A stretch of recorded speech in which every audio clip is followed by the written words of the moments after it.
जैसे कि हम सभी जानते हैं कि 14 फरवरी को इलेक्शंस होने जा रहे हैं नगर काउंसलर के, और जगह जगह पे इसकी जोरों शोरों से पूरी तैयारी की जा रही है। लेकिन कहीं ना कहीं किसानी आंदोलन के चलते भी ये जो इलेक्शंस की आजकल ड्यूटीज दे रहे हैं लोग, जगह जगह अपने जो कमेटीज बनाकर बैठे हैं, उन पर कितना इफेक्ट पड़ा है ये भी हम जरूर उनसे पूछने की कोशिश करेंगे। आज हम पहुंचे लुधियाना के दोराहा शहर में, जहां पर हमारे साथ कुछ मेंबर्स मौजूद हैं। उनसे बात करने की कोशिश करते हैं कि इस बार जो 14 फरवरी को इलेक्शंस होने वाले हैं किस तरीके का इम्पैक्ट रहेगा आने वाले टाइम पे। सबसे पहले हम आपको मिलवाते हैं शिरोमणि अकाली दल के जो हेड हैं हरजीवन पाल सिंह जी, उनसे बात करते हैं। हाँ जी सर, टाइम्स पंजाब टीवी में आपका बहुत बहुत स्वागत है। सर, इस बारे में क्या कहना चाहेंगे? सबसे पहले तो ऑलमोस्ट हम देख रहे थे कि पहले कोविड आया, उसके बाद फिर ये अभी किसानी आंदोलन चल रहा है, तो इस चीज़ का लेके अब जो इलेक्शंस आने वाले हैं 14 फरवरी को, इसका कितना इम्पैक्ट रहा या कितने लोगों पर इस चीज़ का असर भी देखने को मिलेगा आने वाले टाइम पे? नहीं, देखो, जितों तक सवाल है कोविड ਦਾ ਜਾਂ ਦੂਜੇ ਆਪਣੇ ਉਹਦਾ ਜੋ ਵੀ ਹਾਲਾਤ ਨੇ ਅੱਜ ਦੀ ਤਾਰੀਖ 'ਚ, ਉਹਨਾਂ 'ਤੇ ਲੋਕਾਂ ਦਾ ਜੋ ਇਫੈਕਟ ਹੈ ਉਹ ਇਹ ਹੈ ਕਿ ਲੋਕ ਗਾਹਾਂ ਦਾ ਭਵਿੱਖ ਜਿਹੜਾ ਹੈਗਾ, ਗਾਹਾਂ ਦਾ ਜਿਹੜਾ ਫਿਊਚਰ ਹੈ, ਲੋਕ ਉਸ ਨੂੰ ਆਪਣਾ ਸੁਰੱਖਿਅਤ ਕਰਨਾ ਚਾਹੁੰਦੇ ਨੇ। ਉਹਦੇ ਵਿੱਚ ਲੋਕ ਇਹ ਚਾਹੁੰਦੇ ਨੇ ਵੀ ਜਿਹੜੇ ਅਸੀਂ ਅੱਜ ਫੈਸਲੇ ਕਰਦੇ ਹਾਂ ਉਹਨਾਂ ਦਾ ਕੱਲ੍ਹ ਨੂੰ ਸਾਡੇ 'ਤੇ ਚੰਗਾ ਅਸਰ ਪਵੇ। ਜਿੱਥੋਂ ਤੱਕ ਕੋਵਿਡ ਦਾ ਸਵਾਲ ਹੈ, ਕੋਵਿਡ ਨੇ ਨੁਕਸਾਨ ਤਾਂ ਆਰਥਿਕ ਔਰ ਉਹਨੂੰ ਕੀ ਕਹਿੰਦੇ ਆ ਮਾਨਸਿਕ ਕੀਤਾ ਹੈ, ਇਹਦੇ ਵਿੱਚ ਕੋਈ ਦੋ ਰਾਏ ਹੈ ਨਹੀਂ, ਪਰ ਲੋਕ ਉਸ ਤੋਂ ਬਾਹਰ ਉੱਭਰਨਾ ਚਾਹੁੰਦੇ ਨੇ, ਲੋਕ ਅੱਗੇ ਉੱਭਰਨਾ ਚਾਹੁੰਦੇ ਨੇ ਵੀ ਅਸੀਂ ਆਪਣੇ ਸਾਡੇ ਕੰਮਕਾਰ ਹੋਰ ਸਾਰਾ ਕੁਝ ਨਾਰਮਲ ਹੋਵੇ। ਜਿੱਥੋਂ ਤੱਕ ਕਿਸਾਨ ਅੰਦੋਲਨ ਦਾ ਸਵਾਲ ਹੈ, ਇਹ ਚਾਹੇ ਸ਼ਹਿਰ ਹੋਵੇ ਚਾਹੇ ਪਿੰਡ ਹੋਣ, ਇਸ ਦਾ ਪੰਜਾਬ ਦੇ ਬੱਚੇ 'ਤੇ ਅਸਰ ਹੈ। ਔਰ ਇੱਕ ਰੋਹ ਹੈ, ਇੱਕ ਕੇਂਦਰ ਸਰਕਾਰ ਦੀ ਜੋ ਇਹ ਮਤਲਬ ਮਨਮਰਜ਼ੀਆਂ ਕਰ ਰਹੀ ਹੈ, ਉਸ ਦੇ ਵਿਰੁੱਧ ਇੱਕ ਬਹੁਤ ਬੜੀ ਕੇਂਦਰ ਸਰਕਾਰ ਦੀ ਆਪਣੀ ਉਹ ਹੈ, ਉਹਨਾਂ ਦੀ ਕੇਂਦਰ ਸਰਕਾਰ ਦੇ ਉਲਟ ਇੱਕ ਭਾਵਨਾ ਹੈ। ਸੋ ਉਹਦੇ ਵਿੱਚ ਜਿਹੜੀ ਅੱਜ ਦੀ ਤਰੀਕ ਵਿੱਚ ਸ਼੍ਰੋਮਣੀ ਅਕਾਲੀ ਦਲ ਔਰ ਜਿੰਨੇ ਸਾਡੇ ਅਲਾਈਡ ਉਮੀਦਵਾਰ ਦੁਰਾਹੇ ਦੇ 15 ਦੇ 15 ਵਾਰਡਾਂ 'ਚ ਅਸੀਂ ਖੜੇ ਕੀਤੇ ਆ, ਦੁਰਾਹਾ ਵਿਕਾਸ ਮੰਚ ਦੇ ਆਪਣੇ 4 ਉਮੀਦਵਾਰ ਨੇ ਔਰ ਸ਼੍ਰੋਮਣੀ ਅਕਾਲੀ ਦਲ ਦੇ 11 ਨੇ। ਉਹਨਾਂ ਨੂੰ ਸਭ ਨੂੰ ਲੋਕ ਬਹੁਤ ਚੰਗੀ ਤਰ੍ਹਾਂ ਜਾਣਦੇ ਨੇ ਔਰ ਬਹੁਤ ਚੰਗੇ ਅਕਸ ਦੇ ਉਹ ਨੇ। ਸੋ ਹਾਲਾਤ ਇੱਥੇ ਲਿਆਉਂਦੇ ਹੋਏ ਇਸ ਗੱਲ ਨੂੰ ਮੈਂ ਹੁਣ ਨੇੜੇ ਕਰਦਾ ਕਿ ਉਹ ਲੋਕ ਇੰਨਾ ਕੁ ਸਰਕਾਰਾਂ ਦੇ ਵਿਰੁੱਧ ਰੋਹ ਹੈ, ਚਾਹੇ ਉਹ ਪੰਜਾਬ ਦੀ ਸਰਕਾਰ ਹੈ ਚਾਹੇ ਸੈਂਟਰ ਦੀ ਸਰਕਾਰ ਹੈ, ਤਾਂ ਸਾਨੂੰ ਆਪ ਨੂੰ ਖੁਦ ਨਹੀਂ ਯਕੀਨ ਹੋ ਰਿਹਾ ਕਿ ਇੰਨਾ ਜ਼ਿਆਦਾ ਸਾਨੂੰ ਹਾਂ ਪੱਖੀ ਲੋਕਾਂ ਦਾ ਉਹ ਮਿਲ ਰਿਹਾ सहयोग। सर, आपने एक बार ठीक कही कि जिस तरीके से किसानी आंदोलन चल रहा है तो बार बार केंद्र सरकार के ऊपर कई सवाल उठाए जा रहे हैं कि वो अपनी मनमानियां कर रही है, किसानों की बात नहीं सुन रही, और उसके बाद कांग्रेस को भी टारगेट किया जा रहा है, उनके बारे में भी बार बार बोला जा रहा है कि वो आगे आके किसानों को भड़काने का काम कर रहे हैं। तो आपको लगता है आपकी पार्टी जिस तरीके से अब आगे आएगी, चुनाव आने वाले हैं, तो उसके बाद में जो जितने सवाल उठाए जा रहे हैं, चाहे हमारी सेंट्रल गवर्नमेंट है या कांग्रेस की गवर्नमेंट है, उसके बाद आपकी सरकार पे लोग पूरी तरह से भरोसा कर सकते हैं? हाँ जी, देखो, ਸ਼੍ਰੋਮਣੀ ਅਕਾਲੀ ਦਲ ਕਿਸਾਨਾਂ ਦੀ ਪਾਰਟੀ ਹੈ, ਸ਼੍ਰੋਮਣੀ ਅਕਾਲੀ ਦਲ ਗਰੀਬ ਮਜ਼ਦੂਰ ਦੀ ਪਾਰਟੀ ਹੈ। ਜ਼ੁਲਮ ਤੇ ਜ਼ਾਲਮ ਵਿਰੁੱਧ ਲੜਨ ਦਾ ਇਸ ਪਾਰਟੀ ਦਾ ਨਿਰਣਾ ਹੈ। ਪਹਿਲਾਂ ਤੋਂ ਇਹਦੀ ਮਤਲਬ ਜਿਸ ਆਧਾਰ 'ਤੇ ਬਣੀ ਹੈ ਸ਼੍ਰੋਮਣੀ ਅਕਾਲੀ ਦਲ, ਇਹ ਹਮੇਸ਼ਾ ਆਧਾਰ ਰਿਹਾ ਹੈ।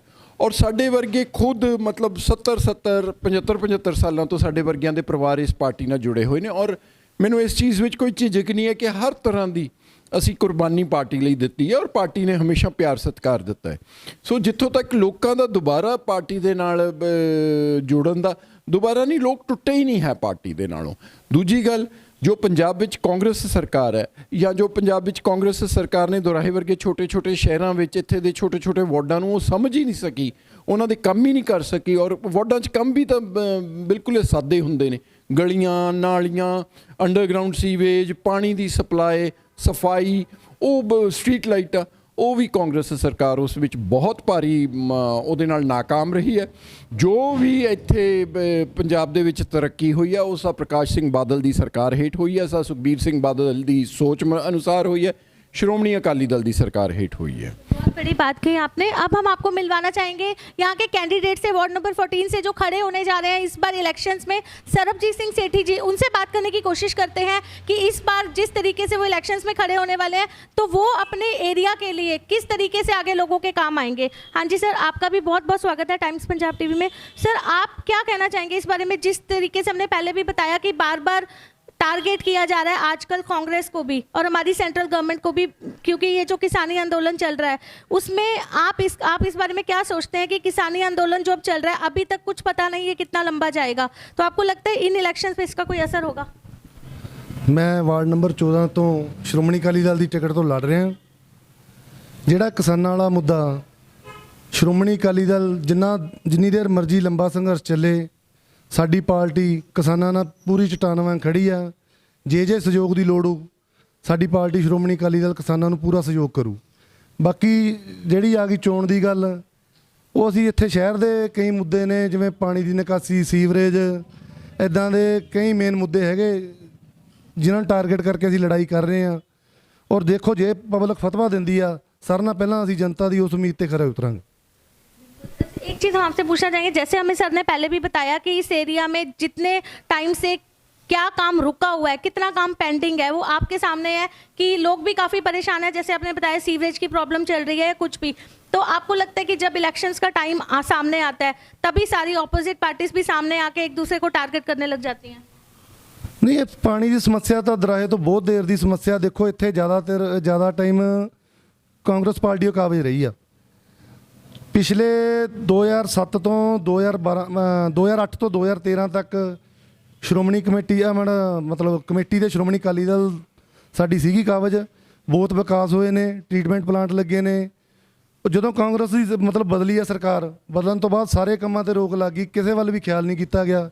ਸਾਡੀ ਤਾਂ ਹੁਣ ਇਹੀ ਪਬਲਿਕ ਨੂੰ ਅਪੀਲ ਆ ਵੀ ਦੁਬਾਰਾ ਸਾਨੂੰ ਮੌਕਾ ਦਿੱਤਾ ਜਾਵੇ। ਨਵੀਂ मतलब ਜਿੰਨੇ ਸਾਡੇ ਕੈਂਡੀਡੇਟ ਨੇ 75% ਯੂਥ ਆ। ਅਸੀਂ ਅੱਗੇ मतलब ਪਬਲਿਕ ਨੂੰ ਅਪੀਲ ਕਰਦੇ ਹਾਂ ਸਾਨੂੰ ਇੱਕ ਵਾਰੀ ਮੌਕਾ ਦਿਓ, ਅਸੀਂ ਉਹਨਾਂ ਦੇ ਹੱਕਾਂ ਲਈ ਲੜਾਂਗੇ।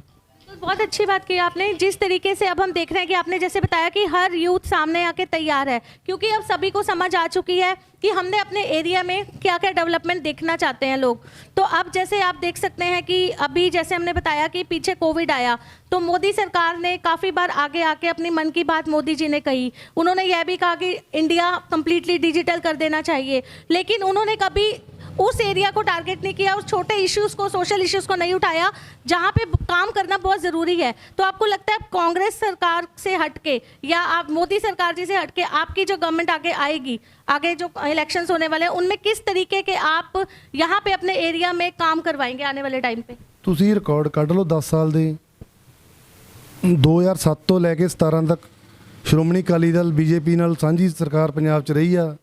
ਉਹ ਰਿਕਾਰਡ ਕੱਢ ਲਓ ਔਰ 4 ਸਾਲ ਦੇ ਕਾਂਗਰਸ ਦੇ ਰਿਕਾਰਡ ਕੱਢ ਲਓ। ਸਾਨੂੰ ਤਾਂ ਕਹਿਣ ਦੀ ਕੁਝ ਲੋੜ ਨਹੀਂ, ਪਬਲਿਕ ਆਪੇ ਦੱਸੂ ਤੁਹਾਨੂੰ।